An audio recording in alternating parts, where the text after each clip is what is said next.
दरवाजा खुल गया है।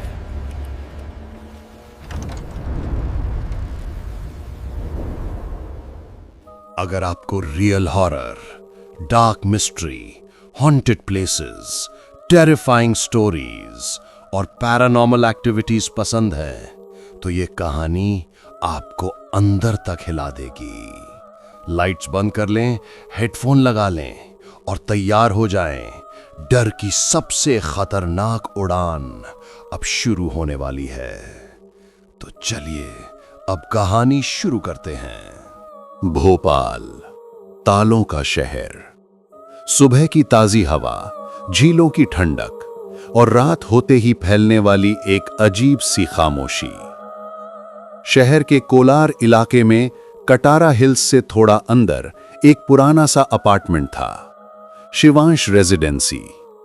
4 मंजिल का वो बिल्डिंग बाहर से बिल्कुल सामान्य लगता था, लेकिन तीसरी मंजिल का फ्लैट नंबर 302 वो किसी जिंदा इंसान के लिए नहीं बना था। फ्लैट 302। लोग कहते थे जो भी वहां रहा या तो रातों में चीखता पाया गया या अचानक फ्लैट छोड़कर भाग गया। कुछ ने कहा वहां आवाजें आती हैं, कुछ बोले रात में लाइट अपने आप जलती है, और कुछ बस इतना कहकर चुप हो गए, वो फ्लैट जिंदा है। रीमा वर्मा, 26 साल की, भोपाल के एक प्राइवेट न्यूज चैनल में जूनियर प्रोड्यूसर। दिल्ली से ट्रांसफर होकर आई थी। अकेले रहना उसकी आदत थी। जब उसे फ्लैट 302 बेहद कम किराए में मिला तो उसने ज्यादा सवाल नहीं किए। मैडम, एक बात बता दूं? ब्रोकर शैलेंद्र ने चाबी देते हुए हिचकिचाते हुए कहा। क्या? रीमा ने लापरवाही से पूछा। यहां रात को मतलब? वो रुक गया। रीमा मुस्कुरा दी। अरे भूत वूत की कहानी होगी, मुझे आदत है। शैलेंद्र ने बस इतना कहा, बस रात को बाथरूम का दरवाजा बंद रखना। उसकी आवाज कांप रही थी। पहली रात। भोपाल में बारिश हो रही थी। रीमा लैपटॉप पर काम कर रही थी। घड़ी में रात के 11:48 बज रहे थे। अचानक टप टप टप। छत से पानी की आवाज नहीं, आवाज फ्लैट के अंदर से आ रही थी, बाथरूम की तरफ से। रीमा उठी। दिमाग ने समझाया शायद पाइप से पानी टपक रहा होगा, लेकिन जैसे ही वो पास पहुंची, दरवाजा धीरे से हिल रहा था, बिना हवा के।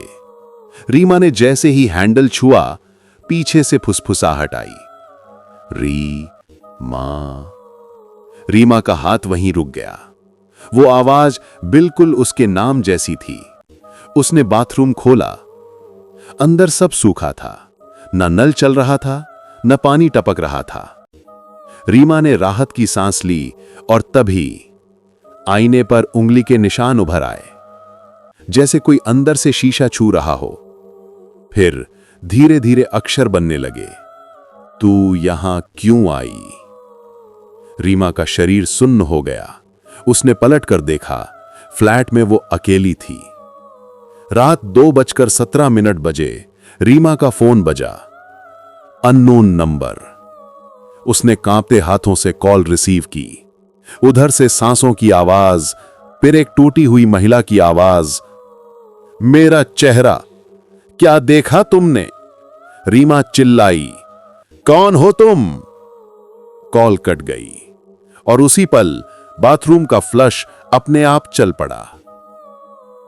अगले दिन रीमा ने बगल वाले फ्लैट में रहने वाली आंटी सरिता मिश्रा से बात की। सरिता आंटी का चेहरा पीना पड़ गया। तुम फ्लैट 302 में हो? हां। आंटी ने दरवाजा बंद किया और धीमे से कहा, उस फ्लैट में 5 साल पहले एक लड़की रीमा नाम की ही रह रही थी। रीमा के पैरों के नीचे से जमीन खिसक गई। उसने, आंटी की आवाज कांप रही थी, बाथरूम में आत्महत्या कर ली थी, आईना तोड़कर, और आज तक किसी ने उसका शव बाहर नहीं देखा। उस रात रीमा ने घर छोड़ने का सोचा, लेकिन जैसे ही उसने बैग उठाया, बाथरूम का दरवाजा बंद हो गया। जोर से लाइट्स एक एक करके बुझने लगी और अंधेरे में एक ही आवाज गूंज रही थी, अब तू जाएगी तो मैं कहां जाऊंगी। आईने पर फिर लिखा था, सच जानना है। रीमा रोने लगी। उसे एहसास हुआ ये फ्लैट कोई आम जगह नहीं है और वो आत्मा उसे चुन चुकी है। रात के 3:11 बज रहे थे। फ्लैट 302 में हर दीवार से जैसे अंधेरा रिसने लगा था। रीमा फर्श पर बैठी थी, सामने बाथरूम का आईना। उसी आईने पर खून जैसी लाल धारियों में लिखा था, सच जानना है। रीमा की सांसें उखड़ चुकी थीं। उसका दिमाग कह रहा था भाग जा, लेकिन पैर जैसे जमीन में गड़ चुके थे। धीरे से आवाज आई, डरो मत, मैं तुम्हें सच दिखाऊंगी। आईना धीरे धीरे धुंधला होने लगा। अचानक आईना पानी की तरह हिलने लगा। रीमा कुछ समझ पाती उससे पहले उसका हाथ आईने के अंदर खिंच गया और अगले ही पल वो एक और ही बाथरूम में खड़ी थी। दीवारें वही थीं, टाइल्स वही, लेकिन छत से बल्ब लटका हुआ था। मंद रोशनी और फर्श पर खून, बहुत सारा खून। कोने में एक लड़की बैठी रो रही थी, पीठ से वही कद, वही बाल। रीमा ने कांपते हुए पूछा, कौन हो तुम? लड़की ने धीरे से चेहरा उठाया। वो रीमा ही थी, लेकिन आंखें जली हुई, गर्दन पर उंगलियों के गहरे निशान। मैं पुरानी रीमा हूं, उसकी आवाज फटी हुई थी। मुझे बताया गया था कि यह फ्लैट सस्ता है, सुरक्षित है। उसने हंसने की कोशिश की, पर हंसी चीख में बदल गई। मैंने आवाजें सुनी, फोन आए, आईना बोला। मैंने भी भागने की कोशिश की थी। उसने दीवार की तरफ इशारा किया। वहां खून से निशान बना था, 302 एरो, एग्जिट एक्स। लेकिन रात 3:17 पर सब खत्म हो गया। रीमा बोली, किसने किया तुम्हारी साथ ये? पुरानी रीमा की आंखें फैल गईं। वो जो इस फ्लैट में सबसे पहले मरा था। पुरानी रीमा ने बताया, इस बिल्डिंग के बनने से पहले यहां एक पुराना शमशान घाट था। स्थानीय लोगों ने मना किया था, पर बिल्डर ने सब ढक दिया। फ्लैट 302 सीधे एक अधजली लाश की राख पर बना था। उस लाश की आत्मा बॉयलर रूम में कैद थी और उसने एक एक करके किराएदारों को आईने के जरिए बांध लिया। वो अकेला नहीं रह सकता, उसे शरीर चाहिए। रीमा को अचानक याद आया, अजीब फोन कॉल। पुरानी रीमा ने सिर हिलाया। वो ही कॉल करता है, नंबर कभी दिखता नहीं, क्योंकि वो फोन इसी बाथरूम में मरा था। फोन की घंटी गूंजी, यहीं बाथरूम में। पूरा बाथरूम कांपने लगा, नल से खून बहने लगा। आईने से एक काली आकृति बाहर आई, जला हुआ चेहरा, आधा जबड़ा गायब। अब मेरी बारी है, वो गुर्राया।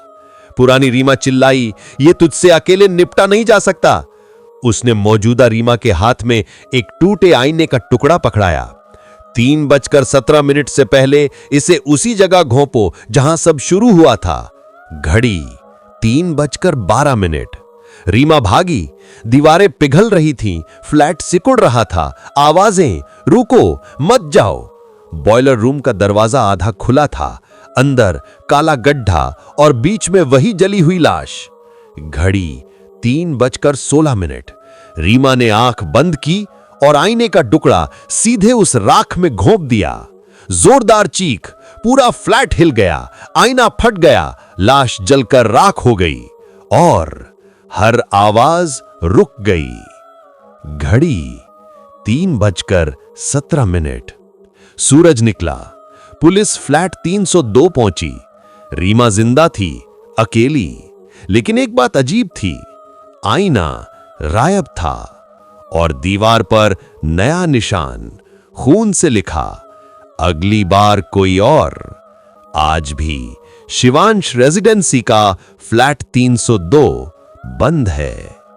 रात 3:17 पर लोग कहते हैं अगर कान लगाओ तो बाथरूम से फोन की घंटी सुनाई देती है।